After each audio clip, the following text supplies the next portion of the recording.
Ako po ay isang dating guro sa Arizona, USA, bago ko nakilala si Aksa. We are living a good life in the US. It's a dream come true para sa mga Pilipino na makarating sa Amerika. At laking pasasalamat ko sa Diyos na isa ako sa maswerteng Pilipino na nakarating sa US. Napakasaya at napakaganda ng buhay namin habang kami nasa Amerika. Lahat ng pangailangan ng aking mga anak ay aking naibigay tulad ng pagkain. Nakapag-aral sila sa magandang paaralan at nakapagsuot sila ng magandang damit. So talagang isang malaking oportunidad ito na binigay sa akin ng Diyos. So everything is great hanggang sa dumating yung taon ng pandemya. So July 2020, sa di inaasahang pagkakataon, kaming buong pamilya ay umuwi ng Pilipinas. So at ito yung panahon na inoferan din ako ng aking kaibigan ng insurance. So si Carmen Bukid, isa siyang high school friend. Isa si Lilibet sa nakapansin sa post ko sa Facebook. Kaya naman nung in-approach niya ako, immediately pinadalhan ko agad siya ng solutions namin. So that time, hindi niya ma-appreciate kung ano yung solutions na ibinigay ko sa kanya. Sino ba naman ang makaka-appreciate nung panahong yon? Wala ka nang trabaho, wala kang income, tapos o-offeran ka pa ng insurance. So isang burden yon para sa akin. So that is the typical reaction ng mga tao na walang hanap buhay. So ang ginawa ko, inoperan ko siya maging isang financial advisor. Yun ang kagandahan sa profession namin, na pwede namin i-extend yung opportunity sa kanila. So grinab ko agad yung opportunity na yon kasi nga, ang hinahanap ko during that time ay magkaroon ng trabaho at magkaroon ng income to provide for my family. So nung grinab ko yung opportunity na maging financial advisor ni AXA, yun din po yung time na kumuha ako ng insurance policy kay Carmen. Ang in-offer ko na solution kay Beth is an investment-linked plan. Ito ay combination ng insurance and investment. Actually, this solution is perfect for those who are tight in budget, na katulad ni Beth. Kasi andito na lahat. May insurance, investment and saving, plus pwede pa nating dagdagan ng health insurance for critical illness na within our budget. It was July 2022 when I got a job offer from one of the US schools. At agad-agad sinainan ko yung contract kasi nga gustong-gusto kong bumalik ng US kasi ganun kaganda yung buhay doon. So as part of the requirement, so kinakailangan kong mag-undergo ng medical examinations.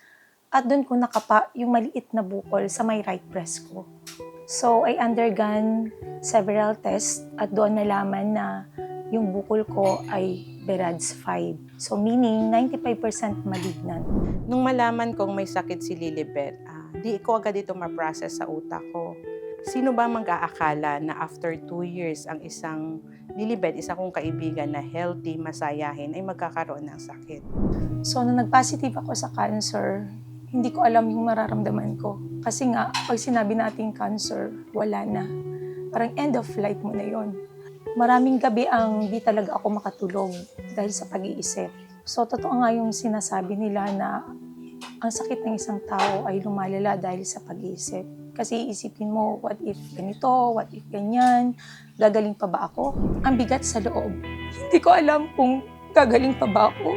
Saan ako kukuha ng pampagamot para sa sarili ko? Kasi ako yung inaasahan nila sa pamilya. Sobrang sakit sa dibdib. Hindi ko alam kung paano namin ipagpapatuloy ang aming buhay. So, moving forward, hiningi ko ang tulong ng aking ABH na si Ma'am Sherlyn para i-process yung claims ni Beth. One of my former advisor, who is now a unit head, si Carmen, asked me to conduct AXA Discovery Day for advisor to one of her high school friend.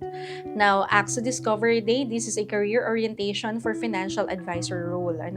At dun ko nakilala si Lilibet.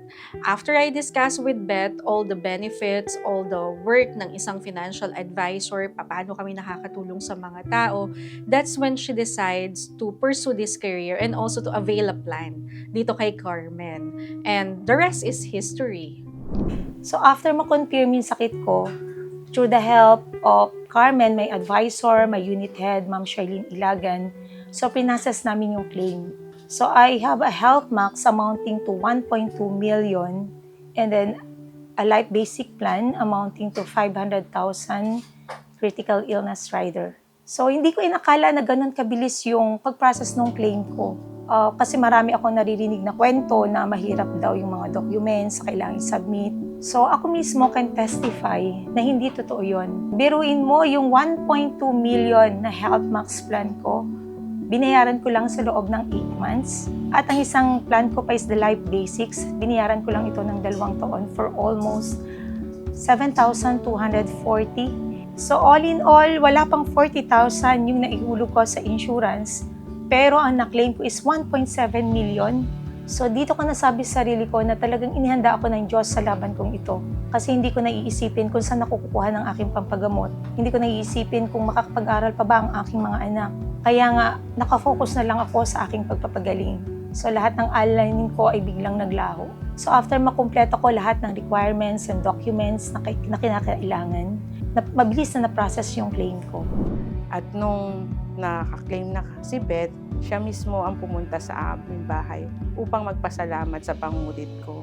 At yun, doon ko naramdaman ang kahalagahan namin bilang isang financial advisor na somehow na-fulfill namin yung promise namin sa kanila na in times of uncertainties, andun kami para tulungan sila. So, napaka-usual lang naman actually ng mga requirements, nothing special.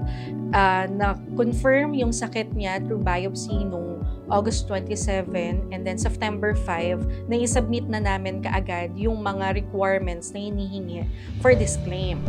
So dito ko naramdaman na talagang mahal ako ng Diyos. Hindi ko niisip kung saan nakukuha ng pampagamot.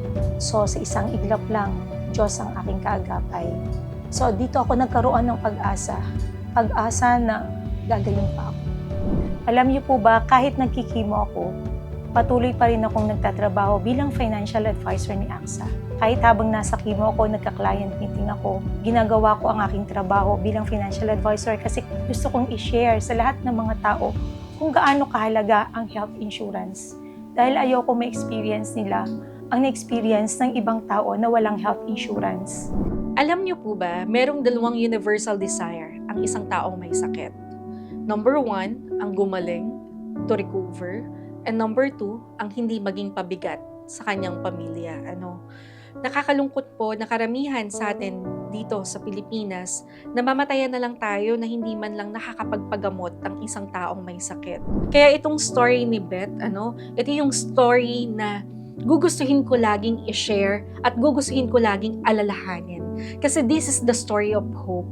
Na talagang makakapagpabago ng buhay ng isang tao. Na kahit na napaka-hopeless nung sitwasyon mo, meron pa ring hope na ibibigay sa'yo ang Diyos. Hindi kanya bibigyan ng isang problema na walang solusyon. And ito yung makakapagpasipag sa akin to do this profession. Kasi alam ko na walang ibang tao o walang kahit na sino ang makakapagbigay ng milyon sa isang taong may sakit maliban dun sa insurance na ino-offer ko.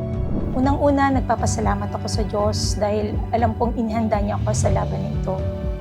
Pangalawa, sa aking kaibigan na financial advisor na si Carmen Dupil. Pangatlo, sa AXA for fulfilling their promise sa mga clients nila na tulad ko. Pang-apat, sa aming ABH na si Ma'am Charlene Ilagan sa lahat ng tulong niya para sa akin at sa lahat ng mga dasal. Andyan ang promise nila na tinupad para sa akin at para sa aking pamilya. From the bottom of my heart, maraming salamat po sa inyong lahat. Ako si Lilibet at ito ang kwentong AXA ko.